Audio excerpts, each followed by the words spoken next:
All right, hi everyone, and welcome to episode 2 of the Economic Forces podcast. I'm Brian Albrecht of Kennesaw State, and I'm joined by my friend and colleague Josh Hendrickson of Ole Miss. This podcast is meant to supplement our newsletter, which you can find at pricetheory.substack.com. Who's with us today, Josh? So today we have Peter Ireland of Boston College, and what we'd really like to talk to Peter today about is sort of his time as a student at the University of Chicago and Chicago price theory, the Chicago monetary tradition, and how this kind of background influenced his own work that he's done. So I guess the best place to start is, how did you end up at Chicago in the first place? Yeah, well, first of all, Brian and Josh, thanks for having me on your show. It's a great honor. I love the newsletter and really looking forward to seeing these interviews too. I was a college student at Chicago, and then I stayed for the economics PhD. So how did I get there? I showed up as a college freshman. Why? I mean, the shortest answer is, like just about everybody else, I applied to a bunch of places and went to the best school that I got into. But maybe a slightly longer answer is, what can I say? I was looking for an academically intense undergraduate experience. Chicago certainly had the reputation there. I can't really say that I was set on studying economics, but I knew that was one possibility. And I knew the legacy. Milton Friedman left. I was at Chicago from 1984 through 1991. I think Friedman left in 77. I knew Friedman was gone, but his legacy, I also knew, lived on. I would have described myself as a teenager. I was an anti-communist and a libertarian. So, Friedman appealed to me, and that appealed to me about Chicago. I was looking for a school in a big city. So all of those things came together for me. And so I went for college. I loved it, stayed for grad school. Did you consider going anywhere else for grad school, or are you really kind of gung-ho, you're drinking the Kool-Aid right away? Yeah, that's a good question. Looking back on it, I think more interesting might be looking back on it. Do I regret staying in the same place? I wouldn't say I regret it. I think, though, a case could be made that I might have benefited from a change of scene in two respects. One, just new city or new town, new friends, new place to live. Hyde Park has its charms, but it can also wear you out after a while.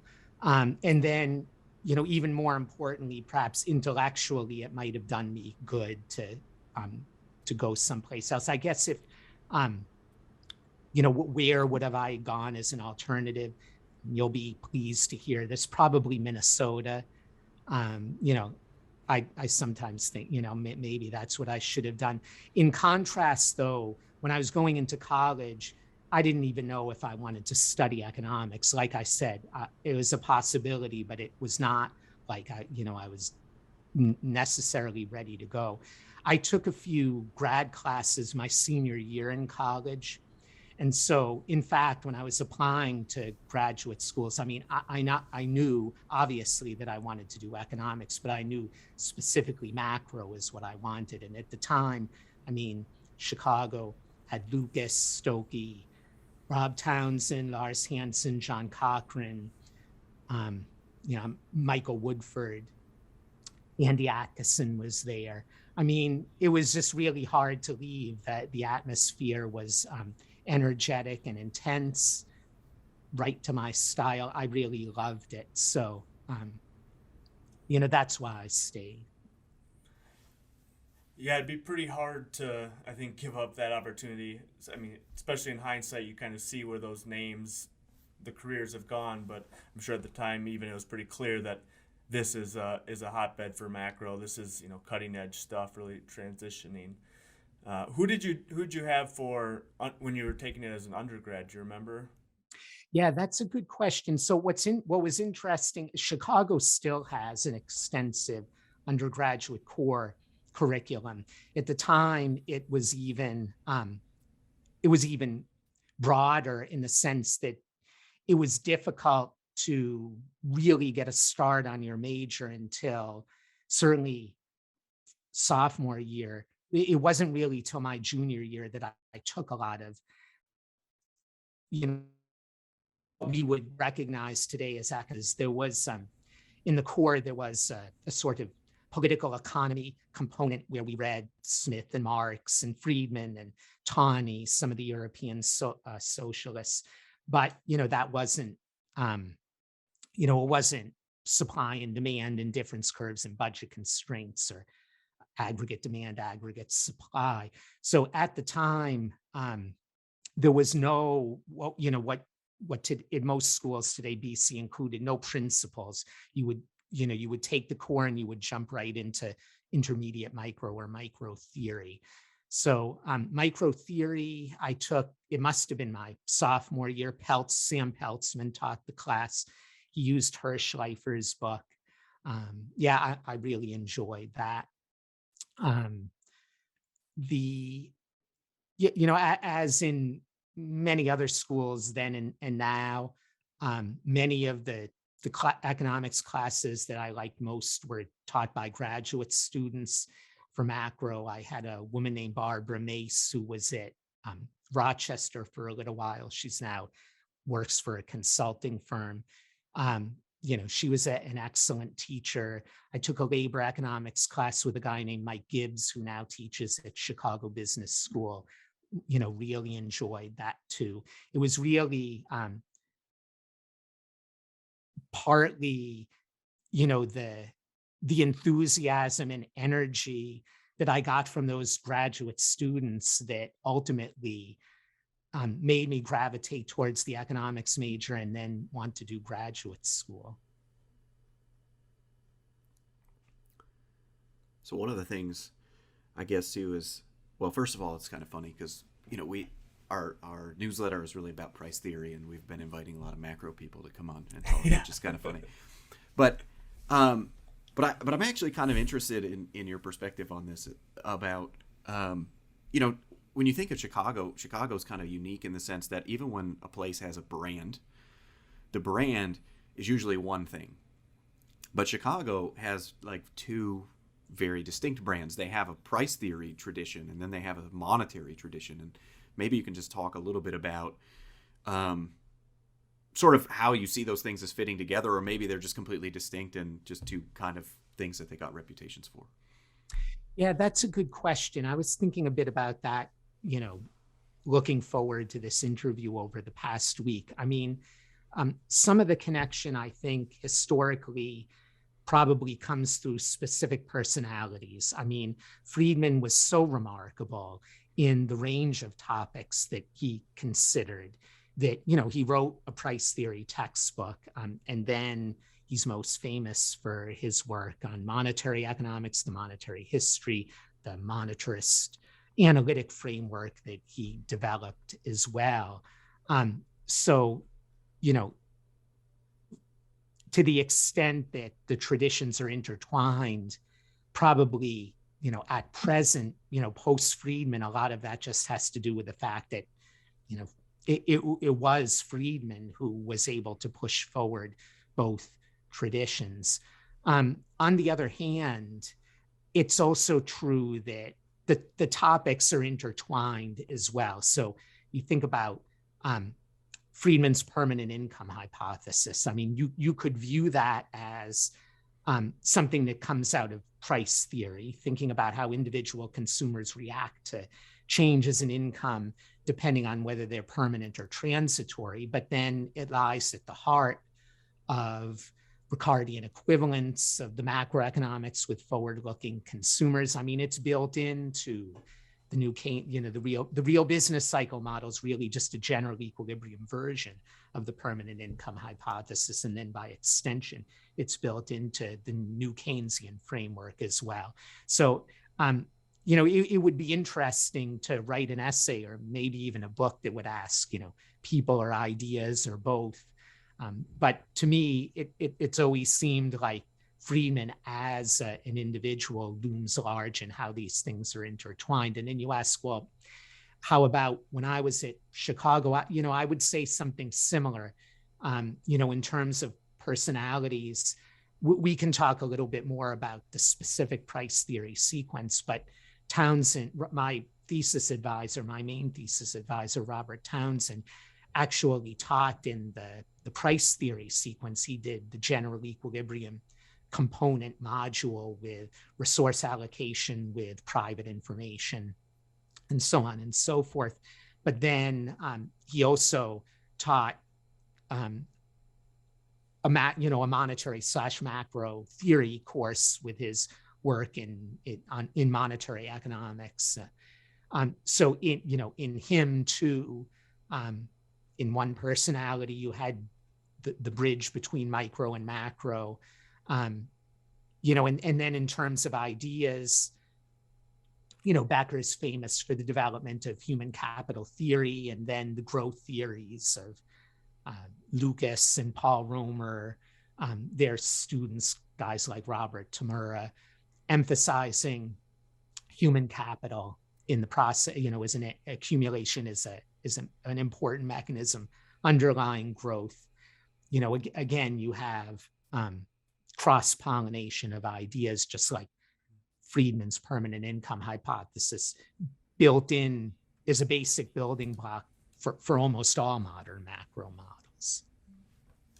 So before we get into the specifics of grad school, I'd like to spend a little bit more on kind of Chicago as a general atmosphere at the time. Kind of, let's say, start of the PhD or early into the PhD, when you're kind of in those formative research years. You said you were interested in monetary economics, but kind of what were the big we can talk about, you've mentioned some of the names, but if any others come up, bring them in. But kind of what are the big topics that were exciting people at the time? Yeah, that's a good question. This is more about what was going on elsewhere. I sort of always, my style has been to look a little bit outside of the mainstream for topics. This just has to do with an assessment of, my own strengths. I wouldn't, it would be interesting to play one-on-one with Michael Jordan, I suppose, but I kind of get the feeling in advance that I know how that would work out. I mean, I'm not that good at saying, here's the latest hot topic. I'm going to do something to, push that even further. Instead, my strategy's been, as I said, to, maybe look at ideas or topics that have been for a while ignored or left behind, and see if I can then use tools that have been developed more recently to bring things up to date. But now to come back and answer your question more directly. So, this was late 80s, early 1990s. It was pre-New Keynesian theory. It was certainly pre-financial crisis and pre-COVID, which is, all we hear about today. I mean, the real business cycle theory, was sort of, at least in Chicago circles, a very active line of research still. I mean, thinking about it, you may remember there was a special issue, I think, of Review of Economic Dynamics that celebrated the anniversary of that volume that Cooley edited on modern business cycle theory. I mean, if you look at the various chapters in that book, you'll get a pretty good feel for what the state of the art was at the time in quantitative macro.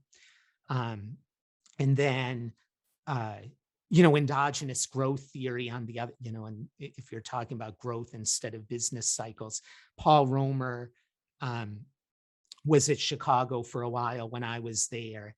And that was, really he was at the height of his productivity and the height of his powers then.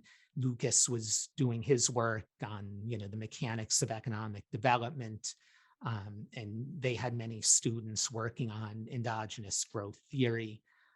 That was really where I would say in macro. And then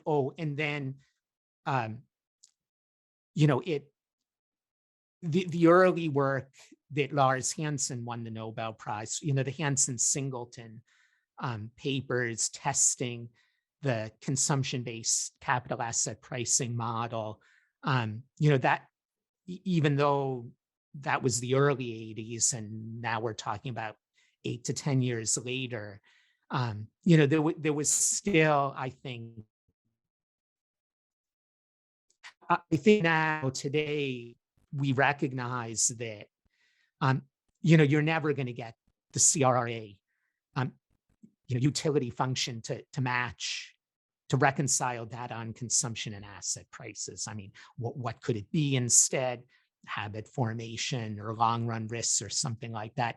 At the time, though, going back in time, I think there still was a feeling that maybe, allowing for simple forms of intertemporal substitutability, that's what John Heaton's thesis was all about. Maybe non-separabilities across consumption and labor. Eichenbaum had some papers on that. There was still the feeling like maybe you could get that simple framework to work better, work satisfactorily. So that was an active line of research as well. So what were the three sort of big sets of ideas in the air at the time? Probably those. Not much in the way of monetary economics at the time.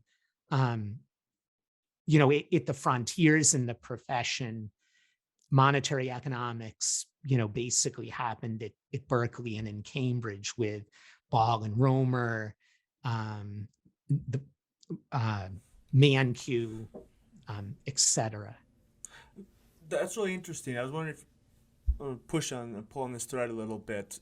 Do you have an understanding of why? I mean, we've gone through a phase, I guess, where monetary economics kind of falls in and out of favor, at least what I would call monetary economics. Kind of what was coming from, Chicago, Friedman, was it just like, oh, we're trying to blaze a new path, or was there something kind of more fundamental of why we had to look to Berkeley and other places? Yeah, again, I guess you could try and write a paper, even a book about that. My answer would be, if you look at the development of dynamic and stochastic macro theory, I mean, those models did start out to emphasize monetary factors, most famously Lucas's 1972 paper. There were a couple of problems that those models had. One, heavy criticism that was directed at Lucas 72 that I think was not quite fair, and now everybody knows it. It was the simple joke. Well, people could just look in the newspaper and find out what the M2 money supply is, and incomplete information will go away. Now we're seeing much richer models being developed of imperfect information about shocks. And you see that's not fair. That it was a stylized model that showed how, in principle, private agents' inability to identify shocks hitting the economy could allow monetary policy shocks, and others for that matter, to have real effects, to be non-neutral. But sort of the devastating compellingness of that, like just look in the newspaper, I mean, I think was enough to scare, to make people doing work in that area, want other models. A more, I think a more compelling critique of those models ex post, though, is just that, they implied that surprise movements in prices would affect unemployment. And in the data, it just doesn't seem, that temporal or causal ordering of things just doesn't seem to fit the facts. Lucas in his Nobel lecture kind of mentions that. I mean, the simplest way of seeing this, I understand that I'm talking about reduced form evidence, but I mean, if even now, with all the problems the Phillips curves has, if you tell an undergraduate to download data on the CPI and the unemployment rate and regress the CPI, just do Granger causality tests. I mean, you're going to see unemployment Granger causes inflation, not the other way around. And that's just not what those models seem to predict.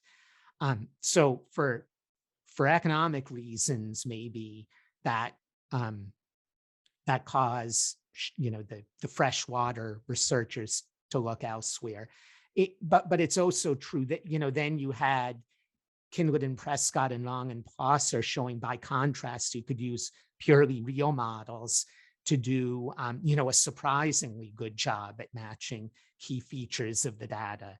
At the time, computational methods and the kind of computer technologies that we were available to researchers, you just couldn't. There was no way to set up and solve anything like the Smets-Wouters model, or even a somewhat smaller scale monetary version of the real business cycle model. So I think you had, in terms of business cycles, I think you had a combination of the fact that the precise story about the monetary transmission mechanism told by early DSG models didn't really seem to fit the facts. Meanwhile, the real models seem to work much better. And so, where could progress be made over on the real side? And then that's what happened. And then later on, as technology, as our computers improved and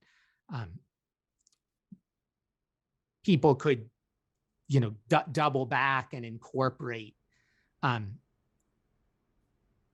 Keynesian style nominal price and wage rigidities back into DSG models, and now much richer, revisiting the issues that Lucas raised long before, much richer and realistic informational constraints, while still retaining the idea that you want to work from first principles, from private agents optimizing behavior. Well, we can always speculate on the sort of retrospective aspect of this, but Lucas, like more recently, seems somewhat to have gone back to like an old Chicago tradition. Like he seems much more interested in things like the quantity theory and money demand and things like that. In the last decade or so than he was or I guess the last 2 decades than he was in the past. But also, I wonder too, he made this comment. It was very shortly before the financial crisis, because a lot of people unfairly attacked him for this comment. But his basic comment was something to the effect of, well, like money matters in situations like Friedman and Schwartz observe, and that there are these times when policymakers just make really dramatic mistakes, and then it matters. But the vast majority of the time, they're not making these big mistakes. And so the real side of the economy is just more important to understand in those instances. Do you think that thinking was actually there, even back then? Or do you think maybe this is retrospective kind of? It might be, I think, a little bit of both, maybe. I mean, you said Lucas sort of only recently has come back to thinking based on the quantity theory. I'm not so sure that's true. He had the 1988 Carnegie-Rochester paper on money demand. He had, a paper in, I think he had these 1 or 2 papers where he did either low frequency filtering of data on money and prices and did the plots, or cross-country plots. I can't remember now whether this was Sargent's paper or Lucas's paper. I think Lucas wrote a paper called something like, Illustrations of the Quantity Theory of Money. So, did he abandon, or did he forswear reliance on the kind of quantity theoretic tradition that Friedman handed down? I think no, never. But yes, I do think that you're right. after the disinflationary recession of the early 1980s, or the disinflationary recessions of the early 1980s, you had a period of time where most of the fluctuations that we did see in the economy seemed to come more from the real side than from the nominal monetary policy. The Fed figured out how to successfully run a monetary policy in a regime completely disconnected from the gold standard. And so, so that indeed it was possible to use at first purely real models to explain key facts about the business cycle. And then, even now, you estimate a VAR, no matter what identifying assumptions you use to identify monetary policy shocks. It's very rare that you see monetary policy shocks accounting for huge fractions of the volatility and that we see in unemployment output and even in inflation. And then the same thing from DSG models. I mean, you do variance decompositions with DSG models, and most of the action comes from, technology shocks, cost push shocks, other shocks besides to monetary policy. But he did, but he did have, this was his style, to make these flamboyant statements like, you look at the data on economic growth and you find it hard to care about business cycles anymore. I mean, but that's right. I mean, that's true. And it was perfectly valid to say that to motivate, work in the area of economic growth instead. Or, you say that, I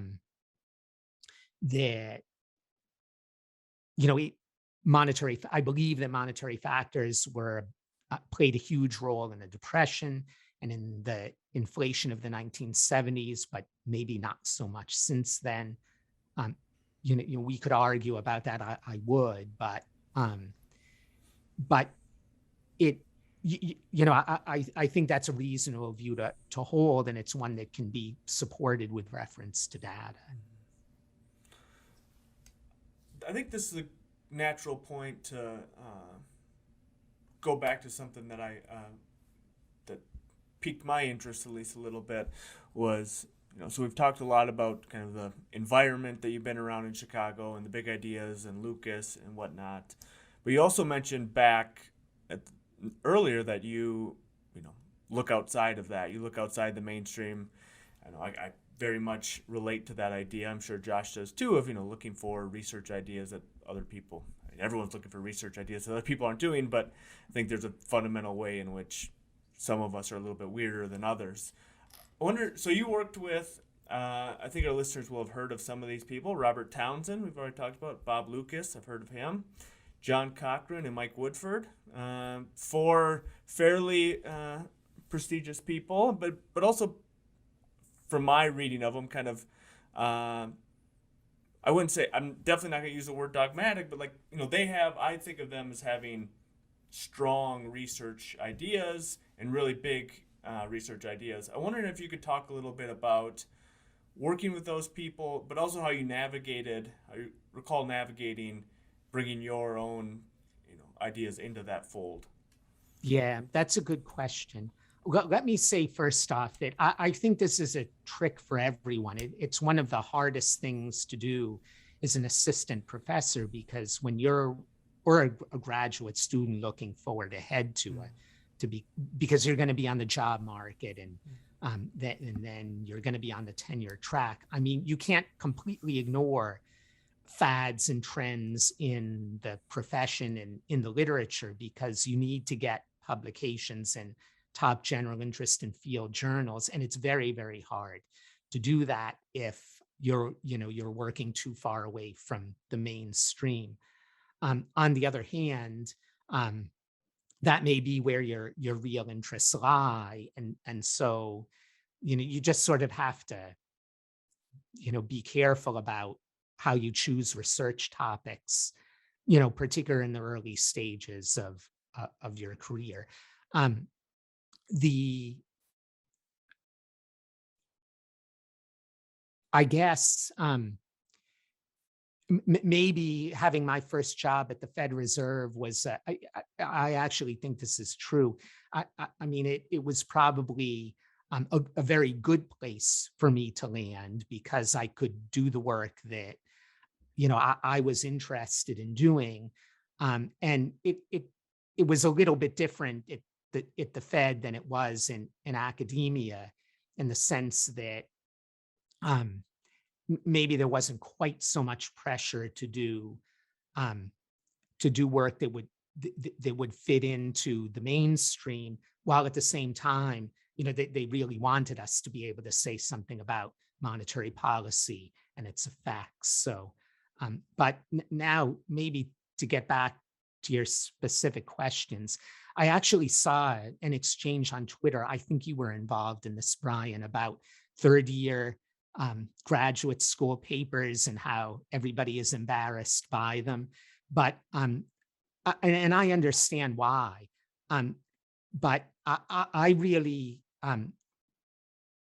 would say that third year grad school papers are of paramount importance in helping students make the break away from, you know, um, going to class, taking notes, and then taking exams versus doing their own research. And we all have false starts and, projects that just don't pan out. Far better for that to happen your third year in graduate school than, say, your third or fifth year on a tenure clock.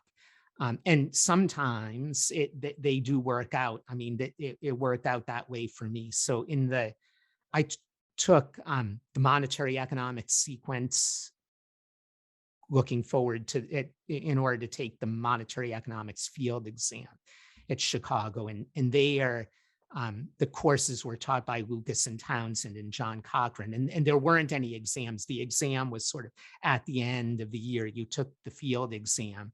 But the way all three of those courses work, you either wrote a paper for a grade or you just audited the class.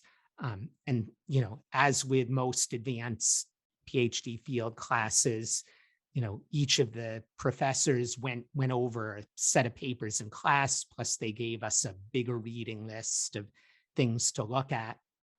And there was a paper that Townsend didn't talk about this in his class, but he had it on his reading list. It was an article from 1983 in the AR called something like Financial Structure and Economic Activity. And what he did was he went through a series of examples characterizing optimal resource allocations and optimal resource allocation mechanisms in different economic environments characterized by different informational frictions and different technologies that private agents might use to overcome those frictions. So one of his benchmarks was the full information Arrow-Debreu model, and another one was one of his models of spatially separated agents where everyone's running around and never meeting again. This was before Narayana's paper, Money is Memory. But the idea is there in Townsend's work as well. I mean, we meet each other once and never again. We can't use credit. So a cash in advance constraint emerges endogenously. And later on in the paper, he never worked this out. He just threw it out as a suggestion. He said, now let's imagine in the real world, you have an economy where some of the people or some economic activity takes place in an environment that resembles Arrow-Debreu, and some trade takes place in the decentralized environment where you need to use money. And let's look at some data in the cross section and over time and see how different economies with different financial structures may exhibit different patterns of trade as reflected, let's say, in velocity of money or measures of credit relative to GDP and so on and so forth. And he also specifically cited, there was no empirical work there, but he mentioned a book that Michael Bordeaux wrote with Lars Unang on the long run behavior of the velocity of money. And so I read that paper and I thought, interesting idea. I wonder if I could do something that kind of that more explicitly combines the two environments into one model, and then endogenizes the process of financial development that he just sort of loosely, and then hook it up to data like Bordeaux and Unang describe in their book. So I wrote up a little model for my term paper for Townsend. And then I think, Lucas, I can't remember what it was. He might have focused mainly on growth theory or maybe optimal taxation. But I had to write a paper for his class. And this work, it was sort of economic growth. I mean, it wasn't New Keynesian monetary economics. The way that I described it was, in the tradition of Tobin, Sadrowski, Brock, et cetera, all of the literature up till then on money and growth just looked at, when inflation goes up, what happens to the steady state level of output and capital. And Tobin showed higher inflation would give rise to higher output in capital. And then Sadrowski, it was super neutral. And then in Brock, it could go the other way. You had and then, literally hundreds of articles followed. And what you learned is that there are a variety of economic mechanisms that could push either way. And, I think sort of the pitch I made to Lucas was probably that, look, I'm looking at it from the other side. Instead of looking at how changes in inflation affect growth, I'm looking at how growth affects monetary arrangements for trade. And, can I take Bordeaux and Unang's book and assemble some additional data too, and put that together, maybe not as this wasn't like estimating my model by full information maximum likelihood, but just sort of by way of establishing some facts. And I did run some regressions that, that were tests in some ways of the theory's broad implications. So that was fine with him. So and those two papers turned out to be at the core of my thesis. And were written in a low pressure environment where all I was doing was writing some term papers. It wasn't like thinking, is this good enough or not good enough for my thesis? So, at the time, I realized it was interesting because that was exactly at the time when Townsend was transitioning out of his work in monetary theory. Like the Townsend student just before me was Chris Phelan, and the Townsend students right after me were guys were Ethan Ligon and Anna Paulson. I mean, it was the work and development in Village India and Thailand. So I sort of knew that I would be. I was confident enough that he could help with my research and serve as my advisor, but I knew it would be different from being his research assistant on a particular project and then having a kind of spin-off of that becoming my thesis. And then likewise, the work I hope the work was of some interest to Lucas too, but it wasn't what he was doing at the time either. Woodford was also on my committee. Woodford hadn't started the work that led to the, interest in Price's book. He was doing work, it was work on sunspot equilibrium monetary models, but, that sort of dovetailed with, my interest in my thesis. It was like a sort of Townsend-esque model. That's one thing he forced me to do, to write down a model where people were running around, meeting each other and never meeting again. So there was a nice core of people who could help. but yeah, I mean, it was I realized that, that maybe an analogy that I could draw would be, to the kind of music I like. Um, Punk rock. I mean, really hardcore punk rock. Uh, I mean, it's only going to apply to a limited number of people. Like you can't go around saying, my feelings are hurt because no one likes the music that I like. Um, if the music you like is, Husker Du and Black Flag, or, their present day analogs, you sort of have to be willing to blaze your own trail. But at the same time, it's rewarding too. I really relate really relate to that analogy. I like that one because both my music taste and my research taste are a little bit like that too. So. I try to tell people when I look at the profession, everybody's trying to be Spielberg. I just want to be like Kevin Smith or something, right? Like I just want to be, that's what to be like the guy that like a small audience has some appreciation for, relative to the entire thing, but successful, right? So that's right. I do actually think, I mean, I spoke earlier, I do really sympathize with how difficult it's always been this way, but maybe especially so today.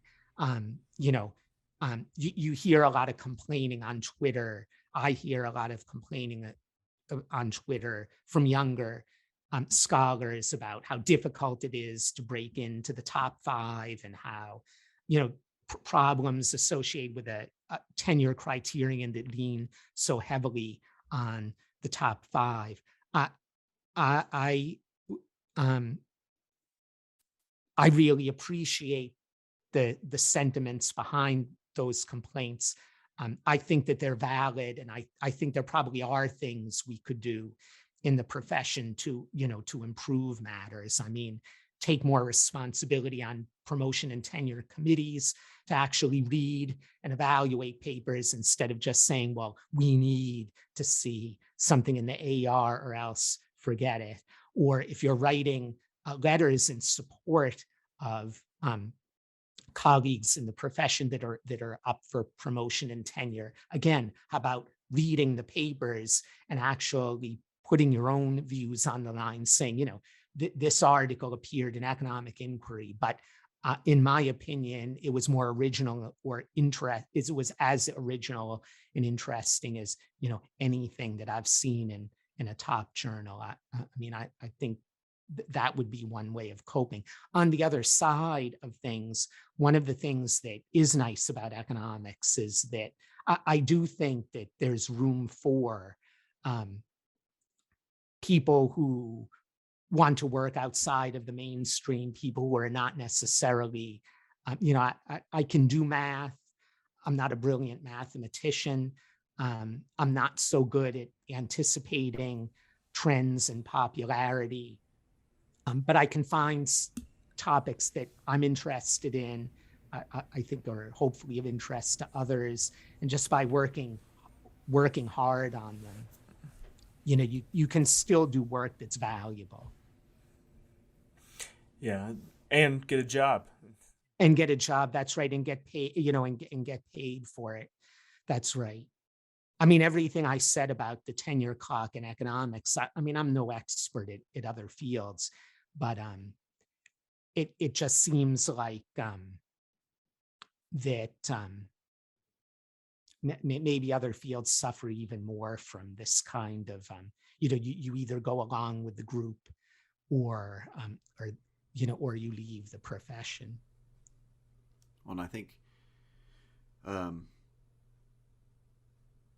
this is terrible advice, but I also think people should be writing more for the people who are coming after them than writing for the people who come before them. Because I've always found, like, if you're seeking approval from the people who came before you, like, sometimes you're going to get it, but a lot of times that approval comes because you share common interests with those people, and less so because they just discovered that you're doing really good work. It's more that, oh, you're doing things that I also do, and so I find this interesting. Whereas with younger people, it's more like, oh, you had this idea, and this idea is really interesting to me, and I had never thought about it like that. Like, it's a completely different audience when you're writing for the kind of the people who came before you than the people who are coming after you. Yeah, agreed. Yeah, so I guess one of the things that I wanted to kind of talk about when it comes to things like money is that the Chicago school, in a sense, is kind of weird, because in a way the Chicago school is just Milton Friedman, right? But also, though, a lot of the Chicago school is really people that never were at Chicago, right? There were people who were students there who were kind of inspired by these ideas. But the other thing too about this, that there's another aspect to this that I think is interesting, is that Friedman was always considered like within monetary research, like he's always considered like as doing sort of like reduced form kind of analysis. Like, he wasn't a big structural model kind of guy, and like I understand where that comes from, but also at the same time, you kind of really get the sense of like what made Chicago unique, in the sense that, when Friedman writes the optimum quantity of money, that's a very price theoretic kind of approach to the monetary question.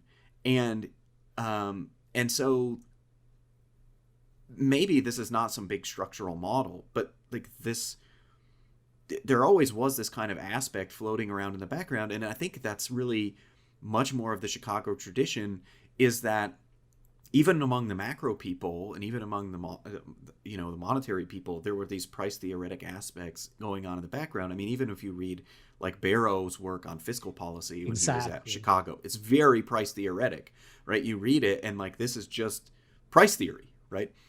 And so one of the things that I was thinking is, or one of the things I wanted to ask was just kind of, do you think that's more of the legacy of Chicago macro, is like, in a lot of ways, it was micro foundations before micro foundations. And do you think that's more the legacy there? Maybe so. Let me address that question in several different ways. First, the example of, building up the quantity. Milton Friedman's quantity theory, a Reese statement, basically was a theory of money demand that was obviously based on optimizing consumer behavior, even though he didn't write down a money and utility function and use the first order conditions to say, well, look, here's a money demand function. And, it's a demand for real money, not nominal money. So, you can think of changes in the nominal money stock then interacting with the demand for real money to determine the aggregate price level. But that's, if you wanted to take that essay and summarize it for students today, that's basically what you would do. And I agree, just like the permanent income hypothesis underlies the, what is now called the Keynesian IS curve, it also was the Ricardian equivalence just follows from an examination of a budget constraint faced by either an infinitely lived representative consumer or an intergenerationally linked and therefore effectively infinitely live dynasty of consumers. So yes, a lot of these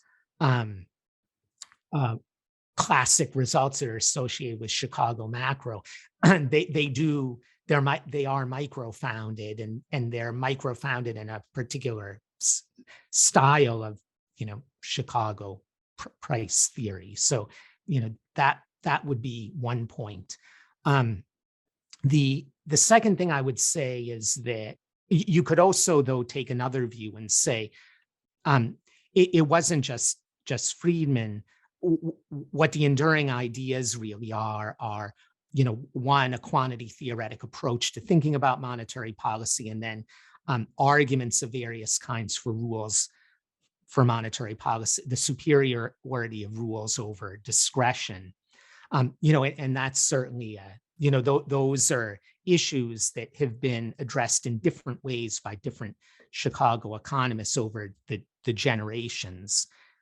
So, you could also just say that, you know, it's still apart from the price theory tradition, and it revolves around these ideas. But let me also mention this might be more speculative. I mean, students of the Chicago school might say, no, this isn't what it is. But something that I think about, and I think something that, you know, really influenced me in my own work, and that I would say is reflective of, you know, my intellectual debt to Chicago, is Friedman said, "I'm a Marshallian, not a Walrasian." Okay, and what he meant by that is that, okay, in dynamic stochastic general equilibrium, we know that everything depends on everything else. And even if you go to partial equilibrium, we also know that it's only under highly restrictive assumptions that, let's say, it is possible to study an optimizing consumer's allocation of spending across, say, different food items, you know, without also thinking about all other goods, not just all other consumption goods at a different point in time, but all other goods that will be consumed over, you know, the entire planning horizon for that consumer. So by Walrasian, I took him to mean somebody who would say, well, then if you're working in macro, I mean, you got to add all of, you know, all the possible mechanisms that could plausibly be important for addressing any kind of issue. Or if you were doing micro, you know, the only way to do it is to set up, so, you know, assume that there are capital N consumption goods and capital T time periods, and, you know, take the first order conditions for, you know, all T times N choice variables, and kind of hope you can get something out of that, you know, on a computer.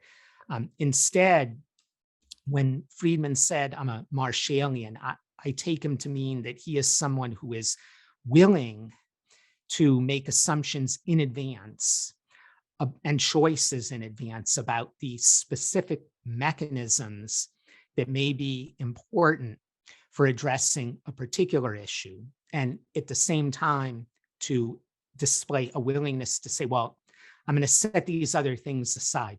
Maybe they're important, maybe future work will, or deficiencies in the theory that I'm about to derive will prove that I've left something important out, but I'm willing to address the question by making assumptions in advance about, you know, these are the things that are important, and these are the things that I can safely leave out of my model.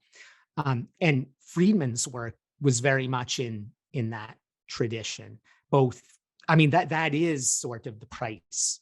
You know, you see this in action in price theory, but it was also his approach to macroeconomics as well. And I would argue, I mean, Lucas, his work is technically sophisticated in a way that, you know, that Friedman certainly wasn't. And yet Lucas too, I've never asked him about this. I've never seen him comment about this, but I would also say, call him a Marshallian in spirit, because he does these things. It's an incredible, what looks on the surface like a technically sophisticated, incredibly elaborate model of something, of technological change-driven growth, of international trade, or whatever. But then in the end, you know, it always gets to the calibration section of his paper where, you know, all of us who grapple around in the dark, you know, we have 32 parameters to choose, and like where, you know, we must go to Rios rule or somebody else to find values for him. But it'll say, like, you know, there are 2 parameters, right? And then one of them turns out to be normalizing the level of output to 1. And then there's this one parameter, and he says, well, you know, I can calibrate that, but the whole point is that what the theory shows is that this is what's really important. So if we want to argue in the future, this is what we should argue about. I mean, to me, that's like the spirit of Chicago economics, operating as a Marshallian to identify the economic mechanisms that are important for understanding the specific question in mind, and then using the theory to show exactly how the links work, so that you can say, this is the important mechanism to focus on to understand a particular historical episode, or if you're answering questions about optimal policy, here's the question, the underlying question you have to answer first. So that may be getting to this Marshallian Walrasian distinction. To me, gets it. The spirit behind all Chicago economics, and it shapes. I mean, I'm not anywhere near as talented at Lucas as putting together these really elegant models, but certainly I have a preference for simpler, smaller models over bigger and more elaborate ones. And that preference is driven by the desire to identify, what are the important mechanisms at work for, understanding how we would interpret the past and how we would predict the future. That framing of Lucas in the Marshallian tradition, I find very interesting. I hadn't thought about it that way, but I think it does make a lot of sense when I'm thinking of other examples and how it ties to the empirical work that's so central to Chicago in a way that wouldn't be, say, to DeBrew as an extreme form of some type of theory. Yeah, that's exactly right. Well, I think that's a good place to wrap up. It's a natural spot for us. So I'd like to thank Peter Ireland for joining us. Thanks, Peter. Thanks a lot. Thanks so much, guys, for having me on your show. Good luck with the whole endeavor. It's been great so far to read the essays, and I really look forward to seeing who else you get on your show.